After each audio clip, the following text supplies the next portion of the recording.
everyone, welcome back. I hope you all are fine and safe. So in this video we are going to see the solution of periodical assessment test subject environmental studies standard 4th of month August 2021. So let's begin with question number 1. Identify whether the given statement belongs to present or past. For example, to construct a cement bridge to cross the river now. ठीक है, मतलब इसमें हमें identify करना है कि जो situation हमें दी है वो अभी की है या पुराने टाइम की है. ठीक है, अब जैसे हमें यहाँ दिया है to construct a cement bridge, तो सीमेंट ब्रिज तो अभी बनाया जाता है, पहले तो बैम्बूज के ब्रिज होते थे, right. So it belongs to now. And then to trade by putting luggage on animals. अब एनिमल्स के ऊपर लगेज रख के ट्रैवलिंग पुराने टाइम्स में किया जाता था. ठीक है, पहले के ज़माने में किया जाता था, अभी ऐसा नहीं होता है. So it belongs to before. ठीक है, यानी बिफोर पहले के टाइम में होता था, पास्ट इवेंट है ये. अब देखते हैं, हमें क्वेश्चंस दिए हैं 5. So number 1, use of tractor for farming. ठीक, तो अभी भी ट्रैक्टर्स हम यूज़ करते हैं फार्मिंग के लिए. So now. Then travel from one village to another on foot. तो एक गांव से दूसरे गांव जाने के लिए हम पैदल चल के जाते हैं? नहीं, अभी हम फुट्स पे नहीं जाते. ठीक है, तो पहले ऐसा किया करते थे कि एक गांव से दूसरे गांव जाने के लिए चल के चले जाते थे, लेकिन अब चल के नहीं जाते हैं. ठीक है, अब हम व्हीकल यूज़ करते हैं. So before. Number 3, go to school by school bus. तो स्कूल बस में हम अभी जाते हैं, पहले तो हम चल के चले जाया करते थे या बाईसाइकिल से जाया करते थे, लेकिन स्कूल बसेस में हम अभी जाते हैं. So now. Then number 4, climb the mountain using rope way. ठीक है, तो रोप वे अभी यूज़ किए जाते हैं, तो answer is now. Then go out on horse back. तो हॉर्स बैक पे घूमने के लिए पहले जाया करते थे. ठीक है, so answer is before.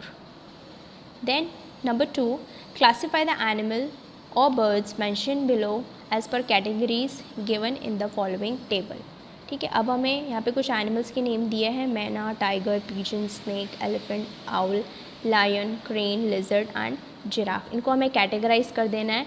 Animals और birds with ear visible and animals और birds with ear not visible. जिसके ईयर्स विजिबल हैं उनके नाम यहाँ लिखना है, और जिनके बर्ड्स जिनके ईयर्स विजिबल नहीं हैं उनके नाम यहाँ लिखना है. तो एक्चुअली मैंने उल्टा कर दिया है, जिनके विजिबल नहीं है वो मैंने सब यहाँ लिख दिए हैं, और जिनके विजिबल हैं उनके मैंने यहाँ पे लिख दिए. तो आप क्या करना, उल्टा कर देना, ये इधर लिख देना और ये इधर लिख देना. ओके, तो जिनके ईयर्स विजिबल नहीं हैं, ठीक है, यहाँ पे आएगा विजिबल नहीं है, नॉट विजिबल. तो ऐसे हैं मैना, पिजन, स्नेक, क्रेन, लिजर्ड. इनके ईयर्स विजिबल नहीं हैं. ठीक है, तो ये सारे नेम्स आपको कहाँ लिखने हैं, यहाँ लिखने हैं. ओके, देन जिसके ईयर्स विजिबल हैं, तो tiger, elephant, lion, giraffe, owl. ठीक है, इन सब के ईयर्स विजिबल है, तो ये सारे नेम्स आपको यहाँ लिखने हैं. ठीक है, तो ये इतना सा करेक्शन आप कर लेना. Then number 3, do as directed. ठीक है, यहाँ पे हमें क्वेश्चंस दिए हुए हैं जिसके आंसर्स मैंने नेक्स्ट पेज पर अटैच किए हुए हैं. So question number 3, do as directed. Number 1, write the names of any 4 vehicles run on petrol और डीजल. ऐसे 4 व्हीकल्स के नेम लिखना है जो पेट्रोल या डीजल से चलते हैं. So answer is number 1, vehicles that run on petrol और diesel are car, motorcycle, truck, tractor etcetera. ये सारे व्हीकल्स पेट्रोल या डीजल से चलते हैं.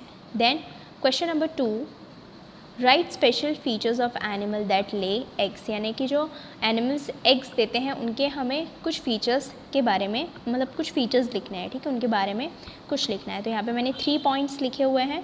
Number 1, question number 2, point number 1, animals that lays egg have holes in place of years.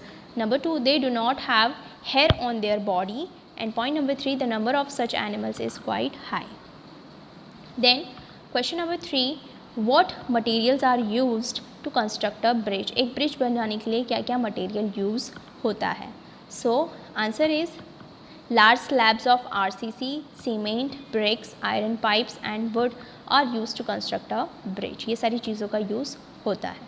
Then number 4, question number 4 is write 2 और 3 sentences on रोप वे. रोप वे के बारे में 2 और 3 सेंटेंसेज लिखने हैं.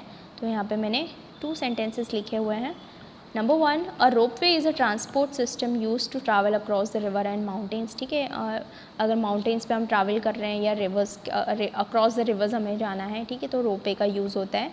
Number 2, in Gujarat ropeways are seen in Ambaji, Pavagadh and Saputara. Gujarat के अंदर ropeways हमें कहाँ देखने को मिलते हैं? अंबाजी, पावागढ़ एंड सापुतारा में देखने को मिलते हैं। Then question number 4, answer the following question. Question number 1 is write the names of any 4 animals living in herds, ठीक है। अब जो हर्ड्स पे एनिमल रहते हैं, ऐसे 4 एनिमल्स के नेम लिखने हैं, ठीक है। हर्ड्स यानी कि ग्रुप में रहते हैं। So answer is number 1, ants, bees, wild buffaloes, wild dogs, wolves, monkeys, goats, penguins. यहाँ पे इसमें आप एक और एनिमल ऐड कर देना, एलिफेंट, ठीक है। तो इसमें से जो भी आपको 4-5 नेम्स अच्छे लगे आप लिख देना, etcetera live in herds. Then question number 2, why do animals live in herds, ठीक है। एनिमल्स जो होते हैं वो हर्ड्स में क्यों रहते हैं? So answer is many animals naturally live and travel together in group called herd. They live in herd as a form of protection. Herders also keep the herd together and guide it towards the most fertile grassland, ठीक है। Animals जो होते हैं वो hertz में क्यों रहते हैं? It is a kind of protection, यानी कि सारे एनिमल्स एक साथ चल रहे होते हैं, तो एक तरीके का उनको सेफ्टी रहता है कि हमारे साथ बाकी एनिमल्स भी हैं। एंड देन जो हर्डर्स एक साथ इसलिए भी रहते हैं ताकि वो एक साथ एक जगह से दूसरी जगह ट्रैवल करके एक फर्टाइल ग्रासलैंड ढूंढ सकें, ठीक है। तो इसलिए भी जो एनिमल्स होते हैं वो हर्ड्स में रहते हैं।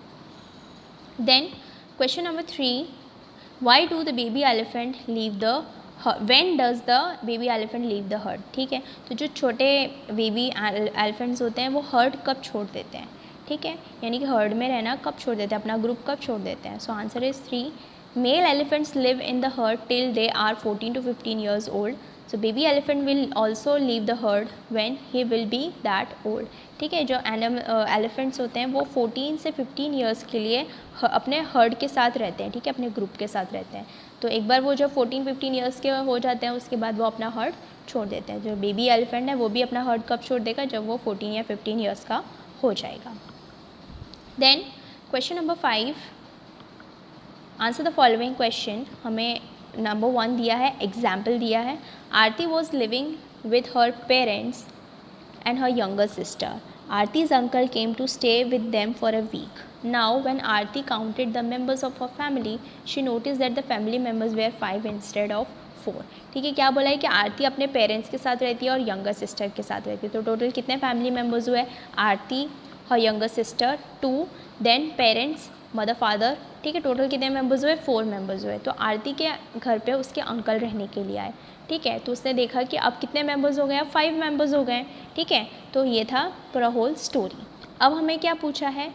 Like the above given example state 4 reason for the change in the number of family members. अब हमें 4 रीज़न स्टेट करने हैं, ठीक है। पूरा स्टोरी नहीं लिखना है जैसे कि हमें एग्जाम्पल में दिया है, हमें सिर्फ 4 रीज़न देने हैं कि जिसकी वजह से फैमिली मेम्बर्स के जो नंबर्स हैं उसमें चेंज आता है।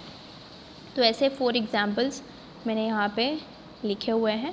Question number 5, 4 reasons for the change in the number of family members could be. Number 1, birth of a child, ठीक है। अगर किसी बेबी का बर्थ होता है तो फैमिली मेम्बर्स के जो नंबर्स होते हैं उसमें चेंजेस आते हैं। Then number 2, death of a family member, अगर किसी की डेथ हो जाती है तो चेंजेस आते हैं। Number 3, transfer of a family member, अगर किसी फैमिली मेम्बर का ट्रांसफ़र हो गया है तब चेंजेस आते हैं। Number 4, marriage of a family member, किसी की शादी हो गई होती है तब चेंजेस आते हैं। So these are the 4 reason. So here we complete our solution of EVS standard 4th. If you have any doubt, query or suggestion, let me know in the comment section. I will see you in the next video. Till then, bye bye. Take care.